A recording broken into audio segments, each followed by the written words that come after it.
Так, что происходит, Рекс? Не стесняйся. Ну. Фу, куда пошел? Нельзя.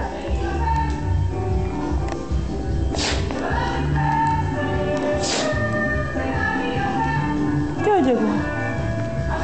Дякую, ходячий мальчик.